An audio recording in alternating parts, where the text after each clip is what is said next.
Hi Internet, this is Shannon again with another tattoo tour. So I want to talk about the third tattoo that I ever got. It's like the third and fourth and fifth, but to keep things simple, it was my third tattoo. So this is my Nightmare Before Christmas piece. Don't pay attention to this is for later. But this is my Nightmare Before Christmas piece. And I'm going to tell you how it started and why I got it, all of that. Let's start from the beginning, shall we?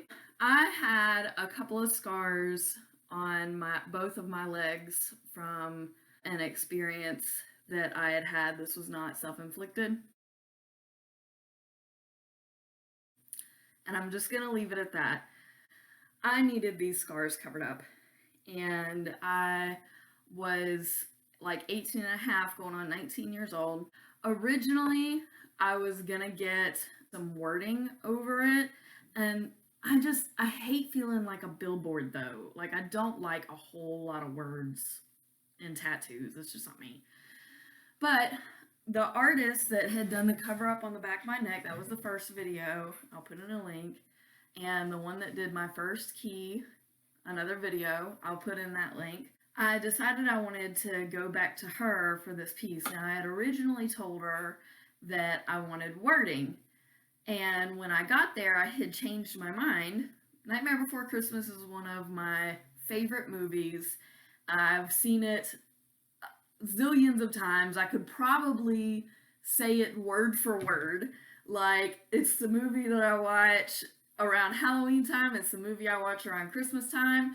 It's like a comfort movie for me. I've loved it all my life. Forgive me, I'm one of those people. Okay. Now that we have that out of the way, went to her shop in Mooresville, North Carolina. It was called Anything's Possible. I like getting tattoos early because the earlier you get a tattoo, the less it hurts. Because when you do a tattoo at nighttime, I've plenty of tattoos, so I understand my pain threshold and when things feel better and when they don't. But I found for me that at nighttime, when I go to get a tattoo, it hurts more and there's usually more swelling. So I try to get my tattoos as early in the day as possible so I have all day to heal, all day to baby it and doctor it, whatever. I'm there as soon as they open. When I walked in, my tattoo artist wasn't even there yet. And I waited like an hour for her. Like, she was stupid late. I'm going to go off on a little tangent here. I show up on time. I am usually early. I'm going to tell you a time that I'm going to be there, and I'm going to show up earlier than that because I like giving myself enough time. I do not like showing up late, and I hate it when other people do that too. It is a huge pet peeve of mine. If I make a plan with you, be there. And if you're not there at the time, I will give you a 15-minute grace period. And then after that, I'm irritated. And I'm irritated at this point. And so now I look forward to telling her. And at the time, in my mind, I was like, now I look forward to telling her that her whole idea has to change and she's got to do a whole other thing. Like, I was looking forward to that, not realizing that she was going to be putting permanent shit on me, and me wanting her to like have a worse day really was just gonna backfire on me. I was not thinking. I was 18 something years old. Okay, cut me some slack. She finally, and I'm waiting with breakfast. I brought this bitch breakfast, okay? And so, waiting for her to show up, she comes in, groggy looking as hell, like she had been up till like 6 in the morning and had barely gotten any sleep, and then she just decided to show up late as a bitch. Had her cup of coffee, and I was like, hey, I brought you some breakfast. And she was like, it's too early for me to eat. I just need coffee. Let's get. And I was like, well, speaking of the tattoo, I decided that I want a Nightmare Before Christmas tattoo to cover up these scars. I don't really want the wording. And she just gets pissed. She gets angry that her whole thing has to change. And okay, I got what I asked for. I guess she got angry, but it was unreasonably so. Like, she was very upset that she had to draw something completely and she just gave me a fucking outline. Like, she came in and she just was pissed off that things were changing, and she just slapped an outline on me.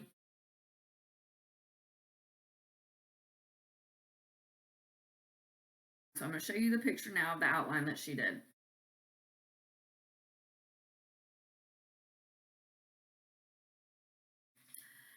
So that's part one, right? Okay. So fast forward, I do not want another tattoo by this girl. She just, nope, it's over. I'm done. So I go to Virginia, where my cousin owns several tattoo shops in Richmond, Virginia. I want to say it's called River City Inc. or something. Um, and she's one of the youngest millionaires. I'm like very proud of my cousin, by the way. Shout out to Jessica for being so freaking awesome. But I go to her main shop in Richmond, Virginia, and it's me and my sister there. And and she tells the artist, you know, just charge whatever you're gonna charge. Don't charge the shop, you know, because it's my cousin. Which, yay, cousin discount. I still had to pay. Free tattoos or shit tattoos. I still had to pay, and I'm willing to pay, which is fine. But I go in and I tell the guy my horror story and that I just wanted this worked on, but if he's not comfortable working on it, that's fine. I want him to do a totally different piece first, which is why I say this is like my third, fourth tattoo, because I had him do something else first, which I haven't really shown and discussed yet. That way I can get a good idea of who he is as an artist, and then later on we can work on this piece when everything kind of works out right, and if he does a good job, I'll come back to get the other stuff finished later. So he does a whole other piece for me, which I haven't done a video on yet. And I'm like, you're cool, you're awesome, I fucking love you. He is a fan. I don't remember his name, which is very upsetting. I'm terrible with names. But he is a fantastic artist. But I went back again a second time, and that's when he continued to work on my Nightmare Before Christmas piece. And he added the Santa and the sleigh reindeer. So that's what he did. And then he moved. And I was like, no, no, no. And I didn't want to go to another artist. And I was living in Raleigh, I think, at the time. And I was like, I've got to get this piece finished. So I'm going to go see another person. So I go to this guy in Raleigh. He was a real famous artist and ended up getting in a car crash. He didn't die, but and he has his own shop, but he can't tattoo anymore because of the wreck that he was in. I tell him, look, I just want this piece finished and colored in, but in order to get to know my tattoo artists, I like for them to do another small piece first, just so that I can get to know you, get to know your style, and get, see if you even want to work on this piece and you even want to work with me. So he did another key for me, which I haven't talked about, I haven't shown. It's very nice. He did a great job. He was an excellent artist. So I was like, okay, I need this piece finished. So I get another 4 hours. I want to add really quick that Rob, the guy in Raleigh, North Carolina at Black Pearl Tattoo, the only real thing that I absolutely loved about this piece was Sally's eyes. And right before Rob started, he told me he was trying to figure out how to change her eyes and make them bigger. I was like, no, they're beautiful. She has beautiful eyes in this piece that he was going to way destroy. So I'm glad I talked him out of that, because he was trying to perfection this to hell, and he totally changed her dress up. You can still see a little bit of how the dress originally was supposed to be. I did not speak up enough, but he still did a phenomenal job coloring this.